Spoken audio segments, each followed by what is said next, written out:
Hello and welcome to Polaris Film School. I'm your host John Jenkins, and it is my pleasure to bring you guides, tips, and lessons on how to start your filmmaking and photography career. Let's get started. Today's a very special episode. I have my Barbie pink shirt on today. I actually just watched Barbie with my fiance yesterday. It was really good. Really enjoyed it. Very well made movie.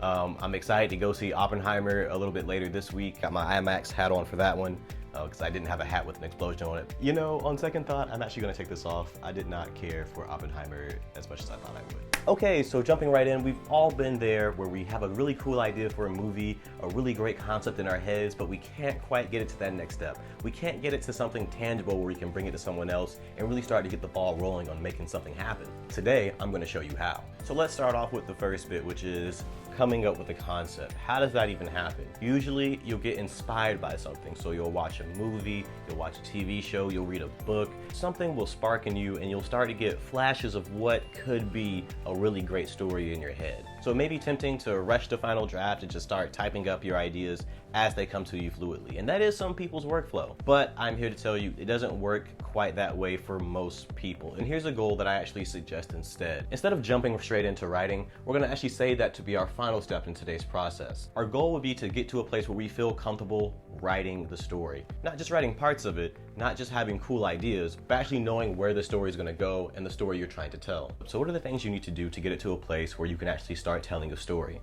Well, first you need to figure out what you're trying to say. What you're trying to say as an artist is usually demonstrated by what's called the theme. We went over theme in our last lesson, but it's essentially the underlying and central idea of your story. You want your theme and your story at large to be three things. Those three things are going to be inspired, universal, and ironic. This comes out to a formula that looks like this. And when you keep this simple formula in mind, it can really fast track your ideas and new concepts. Inspiration is the initial spark that triggered the idea. It can be the last good movie you watched, or maybe your favorite song. Maybe it's an important life event. It can also be your own personal artistic influences. Do you really like Sam Raimi's writing? Do you really enjoy Emmanuel Lubezki's visual language? Or do you think that Jordan Peele's subject matter is really compelling? It can also be things that don't seem related to filmmaking at a first glance, like a real world place or your favorite meal. The point is you can use your own taste and translate that into your own unique style.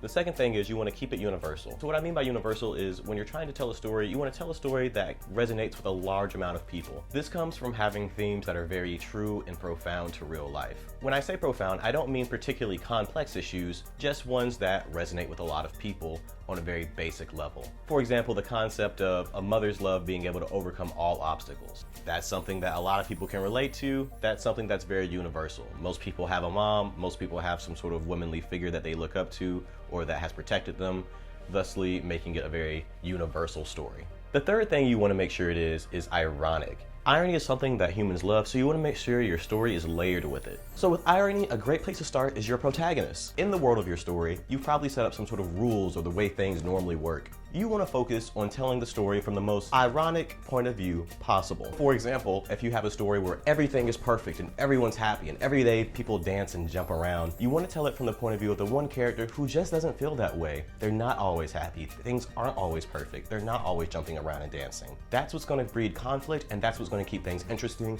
and that's why you want to keep things ironic. Okay, so now that we've talked about some ways to flesh out our concept, let's now take a moment to build upon that and start shaping our plot. If you go back and watch my last video, I go over all the different parts of a story. Things like exposition, inciting incident, and climax are all gone over in that video, and they're all parts that you'll need to tell an effective story. There's a few different ways to start to unravel your plot, but I find the easiest way is to start with your character motivations. And character motivation is just going to be why your character gets up and does what they do.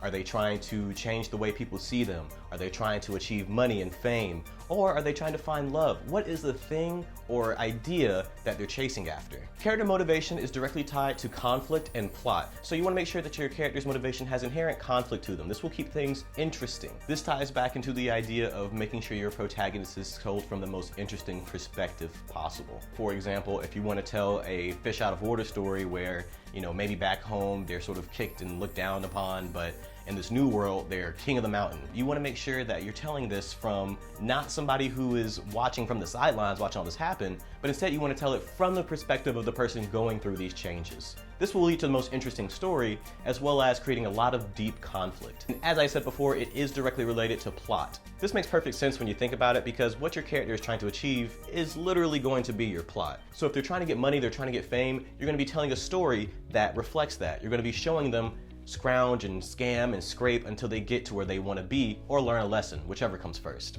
Okay, so we've gone over how to flesh out your story and how to start building your plot. What is the next step? The last thing, as we mentioned at the top of the video, is going to be achieving your goal of making a treatment. So your script treatment is essentially just going to be an outline of your thoughts. It's not as granular as a script, so you won't get bogged down with details like who said what to what and what prop was this person holding. It'll just be the major story beats. I have linked down a template for you to use. It's gonna be a 3-act structure for a feature film, but you can use it as a sort of base model, and I'll walk you through it right now. So the first part we're gonna talk about is just general information. This is gonna be stuff like the format. So is it a feature film? Is it a short film? Is it a TV show?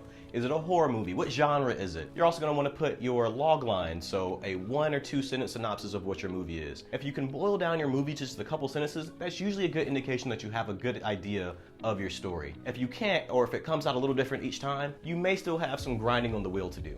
The last thing you'll need in this portion is going to be your theme. Now, we've talked about theme to death, so I won't go over it again, but that's where you should put it. The next part we'll talk about is going to be characters. So you want to give a list of all your different main characters. If they're a major plot-changing character, you want to make sure that they are in that portion. You also want to include a brief description, so any ages or races if that's important, character breakdowns, and I even like to add in a little struggle to what they're going through, so give people a little taste of what that character will be struggling with throughout the movie. The last and probably the part of the treatment that'll take up the most page length is going to be the actual breakdown of your movie. So I like to break mine up into acts, so I have the first act, the second act, and the third act, and all of those will be several different paragraphs. Again, trying to stay within that 2 to 5 page margin of error. Personally, I also like to include the very first and the very last scene, just to give people an idea of what the first impression of the movie will be, as well as any lasting feelings that the audience should have. One last thing I'll mention is try not to get discouraged if you notice your story changing over time. You always have the right to change your mind, and that's no less true in screenwriting. If you find yourself going back and forth on different plot points, that's perfectly fine. I know a lot of us get caught up in just the final product of, oh look,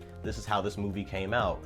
Look how good the script is. But that's just the tip of the iceberg. That's just what made it there. And that's not even considering changes that are done in post-production.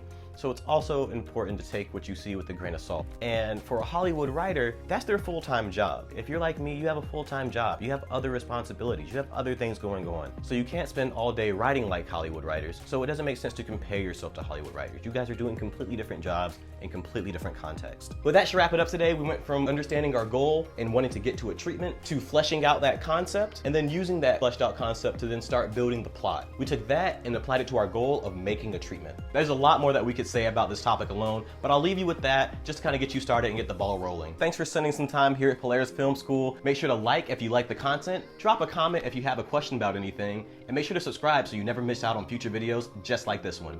Thanks, and have a great day.